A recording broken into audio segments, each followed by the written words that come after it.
Joining us is international relations expert Professor Hennie Strydom, who has more on the story. Professor Strydom, thank you so much for joining us. Are we seeing a sort of a slight of a shift in the messaging already about these displacements that are coming out of Palestine? Yeah, I think this is an important development. The more voices we hear about this, we're condemning this kind of action, the better. And it is, of course, one of the basic principles of international humanitarian law that is prohibited, and it's also part of the general principles of international law applicable to all states.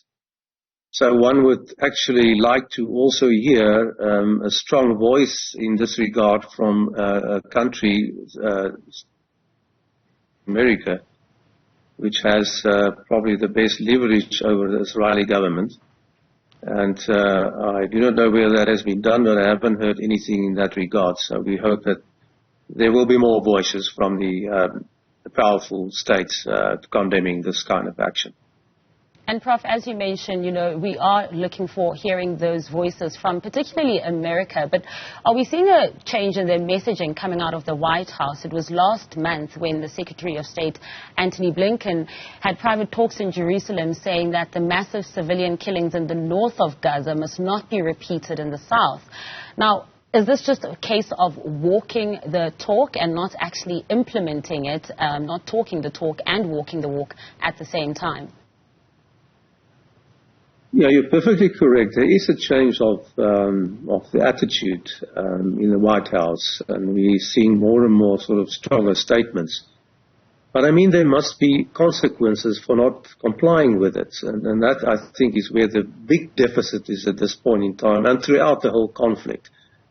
If it is ignored, if these messages are ignored coming out of the White House, and Israel is not sort of paying attention to that, not acting upon it, then there should be consequences. And there should be a clear message from the White House saying, if you do not comply with this, the following will happen.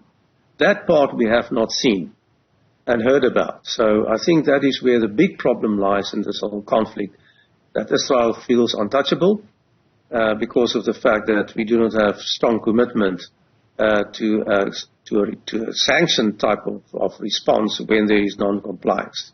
And that is the part, I think, where we still need some strong leadership, as I can put it, coming from that kind of role player in international affairs.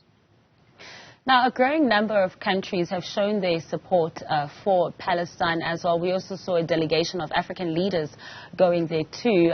Whether that was fruitful or not is, the jury's still out. But until we have countries like the U.S., who are strong powers with strong relations with Israel, outright condemning these acts, are we going to continue to see what is happening in Palestine? Yeah, like I said, the condemnation is not enough. There must be consequences for not complying. And if there's no consequences coming out of the United States of America and some other powerful countries, we will see more of this because there is no threat that's hanging over the head of the Israeli government. So condemnations are good, especially when they come from powerful states, but then they must act upon that as well. What happens now? Because we already know that a number of international laws are being violated. Is it a case of we have to just wait for Israel to say, look, we've had enough and now we call it truce?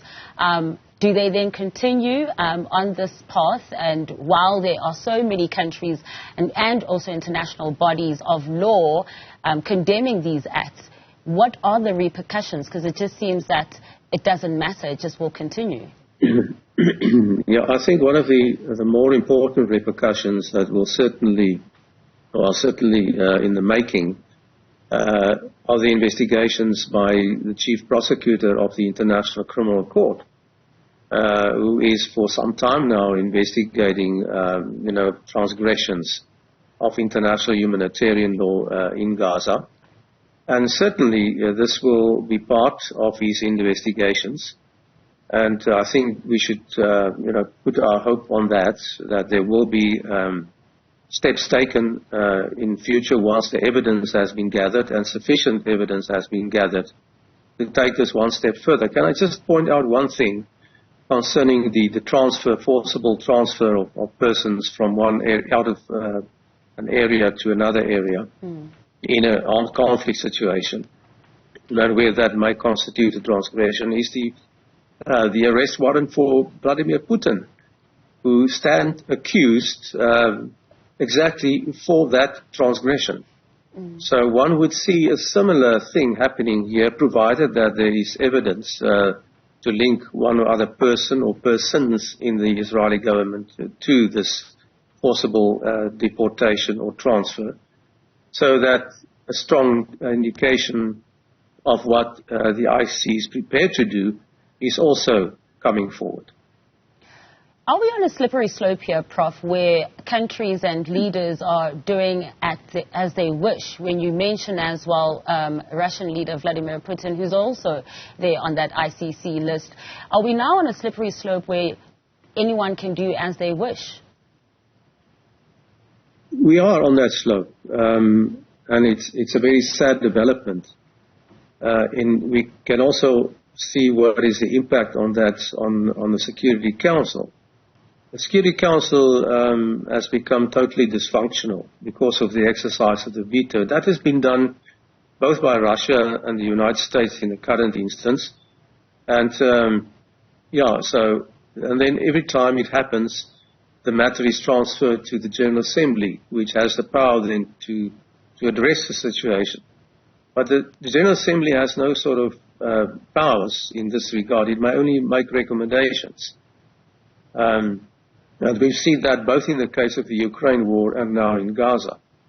So the body that should take the strong action is the Security Council, but it is vetoed. It cannot do anything then. It has become sort of disempowered. And then if states act like they do at the moment, it is a terrible sort of reflection on the functioning of the United Nations, and it undermines the force of international law. And it becomes then a sort of lawless situation, which I think that cannot be tolerated. How do you think this conflict will likely impact the US's regional policies, especially with regards to the Middle East? Yeah, I'm in agreement with you on that. I also think it has dented the status of the United States. Because for a long period of time and for far too long, we have seen no action being taken by the United States when Israel reacts in this manner, or any other state for that matter. And there's no action coming forward, no sort of red line. And if the red line is crossed, then you would expect some action to be taken. And that has not been done. So I think we can safely say that the United States cannot stand apart from this conflict. Its inaction on this has contributed to the situation, and maybe some of the other powerful states in the West as well. And unless that changes, we will see, more violence and a conflict that will most probably can potentially spiral completely out of control in the Middle East. Sure. Thank you so much for your time and your insights. That was international relations expert, Professor Hennie Strydom.